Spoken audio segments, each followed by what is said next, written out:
de paires de chaussures avez-vous dans votre placard?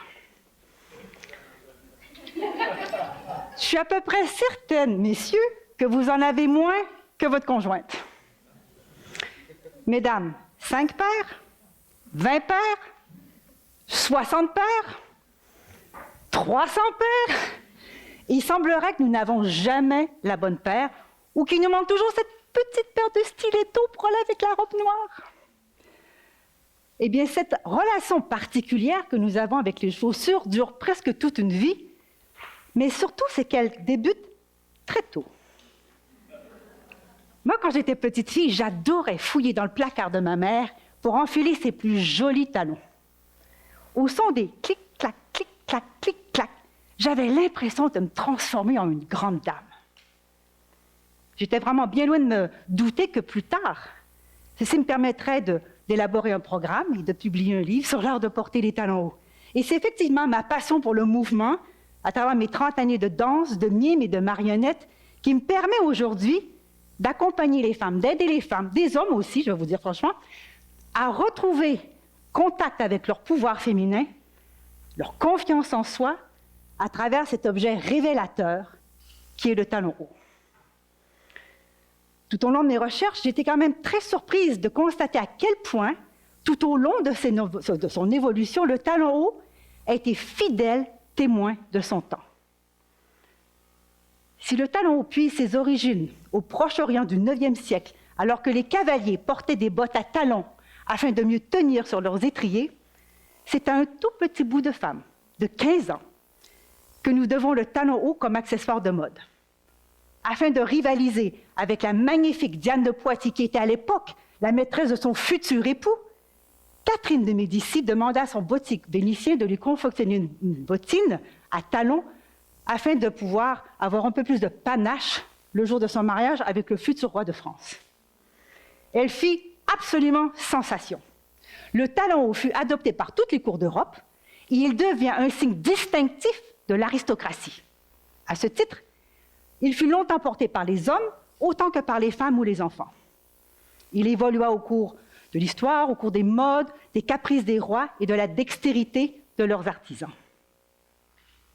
Il faut quand même se rappeler que tout au long de son évolution, à l'instant où le talon était associé, identifié avec le pouvoir économique ou le pouvoir social ou à la fonctionnalité, il était nécessairement associé avec la domination masculine.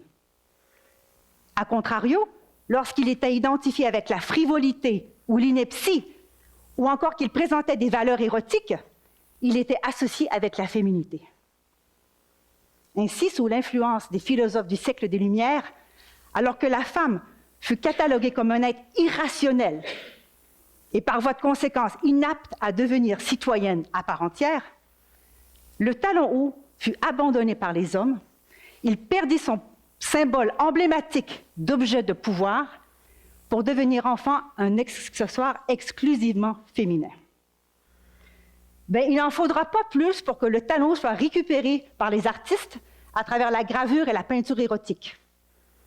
En 1863, Édouard Manet fut le premier peintre à illustrer une femme toute nue, talons aux pieds, sa fameuse Olympia.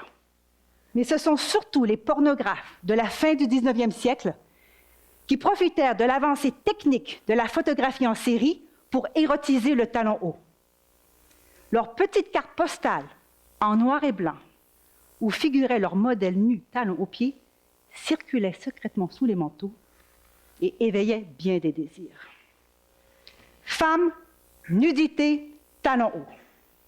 La chaussure se charge d'érotisme et devient un puissant symbole sexuel.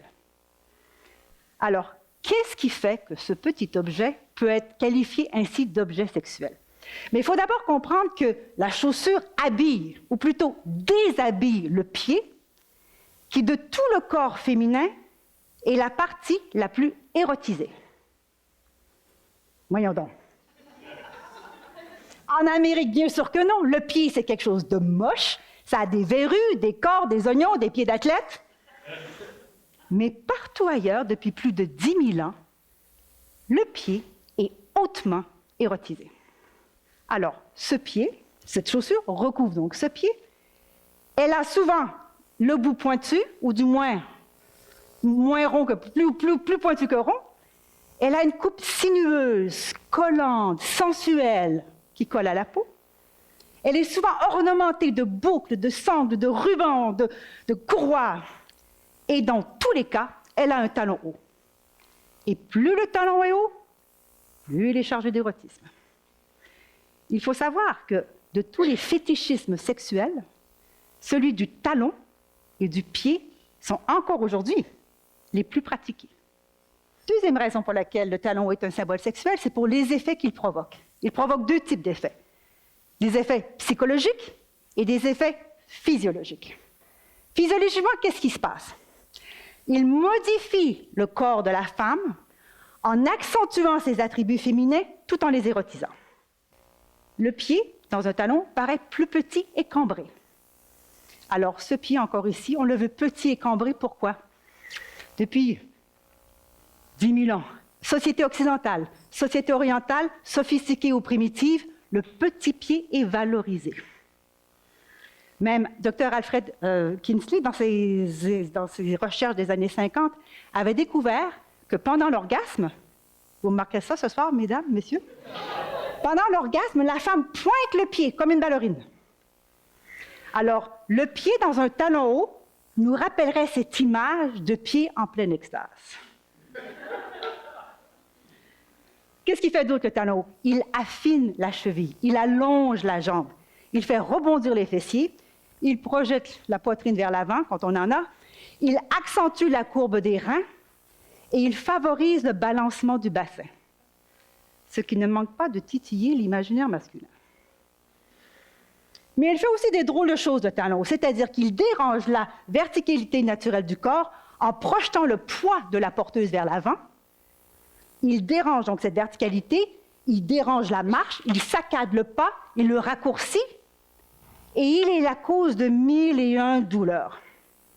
Et malgré tous les avertissements du corps médical pour nous faire arrêter de porter des talons, des dangers, des blessures, des maux, etc., franchement, mesdames, allons-nous redescendre sur le plancher des vaches. Deuxième type d'effet, les effets psychologiques. Ils sont très différents si nous sommes la personne qui porte le talon ou la personne qui en est témoin. Mesdames, lorsque vous enfilez vos talons hauts, est-ce que vous ressentez quelque chose de particulier? Il y a des femmes qui me disent « je me sens plus féminine, je me sens plus sexy ». Mais toutes les femmes de mon entourage, et surtout les centaines de femmes à qui je donne des formations, sont à peu près toutes d'accord pour dire que dès l'instant où elles enfilent leurs chaussures, elles sentent une espèce d'énergie monter en elles, une espèce de pouvoir, une espèce de confiance qui se développe, et que cette confiance, ce pouvoir-là, se traduit vraiment sous une forme d'assurance. Et consciemment ou non, cette assurance, elles vont le puiser au plus profond de leur énergie féminine. Contrairement à ce qu'on pourrait croire, peu de femmes achètent ou portent des talons dans le but de séduire ou de réveiller votre libido, messieurs. Les femmes achètent leurs talons souvent sur des coups de cœur, selon leurs humeurs, en forme de compensation ou de récompense. Mais elles les portent principalement pour elles-mêmes, pour le pouvoir qu'elles leur donnent. Côté masculin, c'est toute une autre histoire. Même s'il y a quelques-uns d'entre vous qui avouent ne pas être intéressés du tout par les talons, c'est correct. La plupart des hommes avouent finalement que le talon donc, réveille quelque chose chez eux. Hein? C'est-à-dire qu'en plus les modifications sur l'apparence qu'ils apprécient, c'est aussi cette nouvelle illusion apparente de fragilité et de vulnérabilité de la porteuse, ou complètement le contraire, cette assurance marquée qui agissent comme stimulants érotiques. Et c'est dans le cadre des pratiques sexuelles où le talon haut prend toute son ambivalence, parce que pour l'homme qui est sensible au talon, il peut réveiller soit son côté de domination, ou soit son côté de soumission. C'est d'ailleurs ce qui fait dire à certaines féministes que le talon sert finalement à assouvir les fantasmes masculins et à objectiver la femme. Mais elles n'ont pas tout à fait tort. Parce que si le talon était réservé à la stricte intimité des rapports amoureux, le problème serait complètement différent. Mais puisque le talon haut fait partie intégrante de la vie des femmes et qu'elles le portent autant dans le cadre de leur vie personnelle que dans le cadre de leur vie professionnelle, le danger survient à partir du moment où le message qu'elles souhaitent transmettre est mal compris, où l'image qu'elles dégagent est mal interprétée. Le phénomène est d'autant plus criant, finalement, que nous assistons depuis quelques années au phénomène vraiment dévastateur de l'hypersexualisation, qui est vraiment véhiculé par la mode et les médias. Les designers ont outrageusement sexualisé leur création en empruntant les codes issus de la pornographie et en banalisant bien des formes de fétichisme. Il est parfois vraiment difficile de savoir si les chaussures en boutique, vraiment à qui elles sont destinées. Il faut savoir quand même que les talons hauts ont une personnalité qui leur est propre, et parfois très, très, très forte. Et ce type de chaussures ne peuvent pas être portées par n'importe qui et dans n'importe quelle circonstance. Mais pourquoi? D'une part, à cause de la charge émotive qu'elles ont, mais aussi en raison de la difficulté de bouger avec ce genre de chaussures. Puis je suis certaine que certains d'entre vous, peut-être même tout le monde, a été témoin au moins une fois dans son vie de voir une femme tituber difficilement ou marcher comme ça, ou marcher... Bon, bref, beaucoup de difficultés à marcher en talons hauts. Et ce n'est pas toujours heureux. Et là, je vais vous illustrer donc cet exemple-là parce que Vivienne Westwood, qui est une designer britannique des années 70, qui a vraiment été très bonne pour nous donner, nous choquer finalement, elle a voulu transcender ce type de talons hauts, rigides, lourds, qui empêchent la mobilité, qui réduit la marche. Elle a voulu donc transcender pour vouloir insuffler un véritable pouvoir de domination à celle qui les porterait. Alors, elle a demandé à Naomi Campbell, qui était à l'époque la reine des podiums, de présenter sa collection. Elle n'a pas fait 10 pas avant de tomber. Ces exemples sont un peu extrêmes, mais il n'en demeure pas moins qu'au quotidien, la maladresse et le manque d'assurance en talons hauts sont facilement associés à la vulnérabilité, voire même à la soumission. Parce que le talon peut prendre deux angles différents. Il peut être un objet de soumission ou un objet de pouvoir. La différence va se faire simplement dans la façon du choix du chaussure qu'on va faire, mais aussi et surtout dans la manière dont elle sera portée. Alors, afin d'éviter vraiment tout malentendu, moi, je vais vous donner les 3 clés. Connaître la signification des codes du talon haut et de sa représentation dans l'imaginaire collectif, afin de pouvoir choisir adéquatement le type de chaussures que nous allons porter en fonction de notre âge, de notre morphologie, du contexte et des circonstances. Développer ses compétences en tant que porteuse, en apprenant les techniques du port de talons hauts. Et ça s'apprend à travers un travail sur la posture, la démarche, l'attitude et l'allure, afin d'afficher une assurance gracieuse mais agile. Maîtriser l'étendue de son vocabulaire corporel, afin finalement de communiquer de façon claire et convaincante le message que l'on choisit de transmettre. Parce que sans ce travail de prise de conscience et sans ce travail sur soi, on laisse le champ ouvert à toute critique et surtout à toute personne qui continue de croire qu'une femme en talons hauts est un être irrationnel, disponible sexuellement, ou que sa valeur n'est égale qu'à sa capacité à susciter le désir. Le talon haut est un formidable et précieux outil de communication. Il ponctue, module et affine finalement les relations entre individus. Il influence les rapports que nous avons avec les hommes et les femmes. Mais parce qu'il est si étroitement associé à la séduction, à la sexualité et aujourd'hui à la pornographie, il est essentiel de pouvoir décider de la représentation que nous souhaitons donner de nous-mêmes. Parce que le talon n'a de sens que s'il nous permet d'affirmer notre identité et d'exprimer fidèlement qui nous sommes. Je crois sincèrement que le talon haut est en train de devenir un symbole d'affirmation d'une féminité nouvelle revendiquant des valeurs plus humanistes et plus universelles.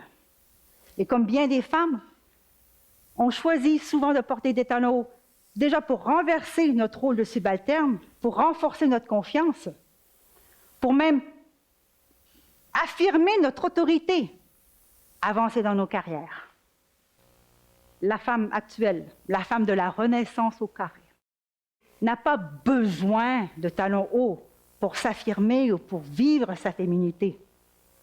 Mais moi, je suis convaincue que si nous devons choisir de porter des talons hauts, on devrait choisir de saisir le pouvoir original et emblématique que la petite Catherine de Médicis a fait naître il y a plus de 400 ans. Alors, symbole sexuel paradoxal ou contradictoire, attribut féminin, accessoire de mode, le talon haut. Objet de soumission, objet de pouvoir. C'est à chacun de vous de décider. Merci.